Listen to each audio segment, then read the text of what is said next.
All right, well, my next guest has been on the front lines of these conversations in Congress for a very long time. Congressman Ralph Norman is a Republican serving the United States Congress from South Carolina's 5th Congressional District. He joins me now. He's been there since 2017. Congressman, nice to see you again. Great to be with you, Steve. Well, there's a lot going on. You sent the bill across the hall to the Senate. They're still working things out there. I read something today, though, and I need you to help me with this. If this bill, the big beautiful bill, isn't signed into law by the 4th of July, then Trump's tax cuts from 2017 will be going away. Is that accurate? No, the tax cuts don't expire until the end of the year. That's what I thought. Or the budget year, September 30th. So the July 4th is an aspirational date. I think even the president said that it would hopefully be July 4th, but it could be later. But hopefully, I mean, there's no reason to wait. I mean, the Senate's acting on it. I understand we have some revisions to it that will come. Some of it will come back for the House. But it'll start today with the rescission package. Hopefully, 9.4 billion it will pass, and then move on to the big beautiful bill. And then I saw some other numbers that seem more accurate. The Congressional Budget Office seems to be. It shouldn't be the CBO. It should be CBS because they're continuously inaccurate. Is that fair? Because what I saw broken down by Stephen Moore is that the debt would go up $2.4 trillion in this bill, but the tariffs would offset by $2.5 trillion, so we'd be net $100 billion. That sounds about right. What do you think? I think it's exactly right, and plus it's not taking the growth factor. I mean, I think for this quarter, we're on tab. Should be in line to reach a 4% growth of GDP. We had a 2.6 that the House sent over. So there are a lot of other things at play that will at least get the trajectory down on spending. Is it enough? No, but it's the first step that we have to take, and we can't take this step with this bill and with this rescission package. Then it just shows we're not that serious about really doing something about it. Yeah. Inflation, 2.4%. We just saw that number come out this week. This after all the experts said that the tariffs were going to spike inflation. That didn't happen either, did it? No, it didn't. And what the mainstream media is missing is, with the anticipated tax cuts being in place, and they will be, when this is all said and done, the optimism and the investments that happen in the United States are going to take place.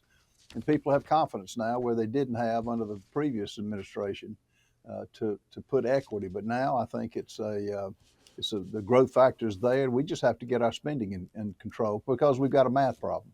Yeah. What the mainstream media is missing mostly is integrity, from what I can tell. That's why people like Terry Moran have been fired this week. ABC News saying that there are no riots in Los Angeles, just some people having fun watching cars burn. That's an actual quote from ABC News from one of its reporters on the street. I can't believe it. There's just some people having fun watching cars burn, Ralph. As long as it's not your car, what difference does it make, right? I mean, that's the attitude of these folks. Well, it is. And I talked to a Democrat yesterday, and, they've been drinking a Kool-Aid that everything people will be nice to each other if the police will just stand down and if they'll just go away, if the National Guard won't show up. It's just faulty thinking.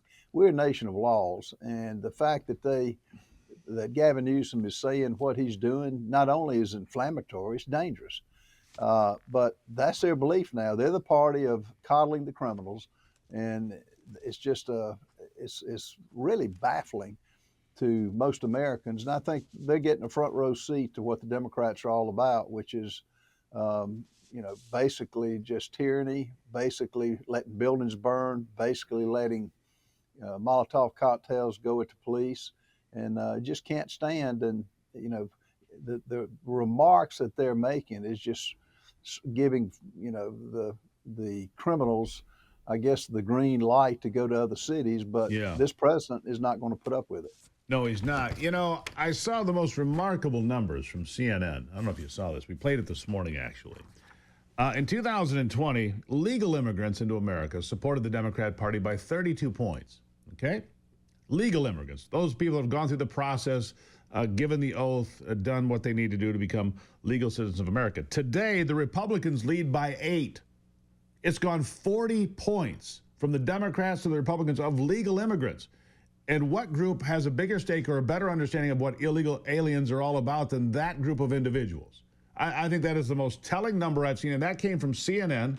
Harry Enton was doing that yesterday. We played it this morning. What a remarkable turn to the right for legal immigrants in America.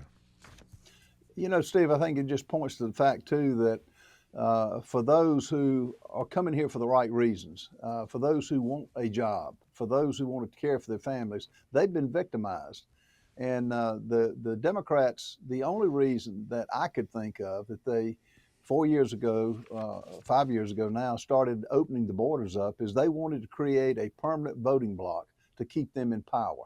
And it has not worked because, you know, their thought process is just not there. They're on the wrong side of history, and they're on the wrong side of the American people. And that's why 77 million people voted to kick them out.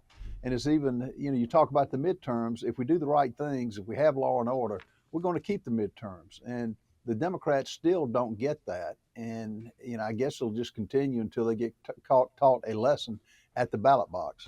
Absolutely true. And if the economy continues to do well, should be a good midterm for the Republicans. We'll keep an eye on that. But it seems to be going along quite nicely. Ralph Norman, always nice to see you, my friend. My pleasure. Glad to be with you, Steve. Greatly appreciated. Congressman from South Carolina 5. I've gotten to know him pretty well over the last couple of years. Quite enjoy our conversations. Still to come today, by the way, we'll have Jeff Crank of Colorado 5. That's coming up in just a little bit. All your members of Congress, as many voices as we can provide to you. It is the Steve Gruber Show. I'll be right back.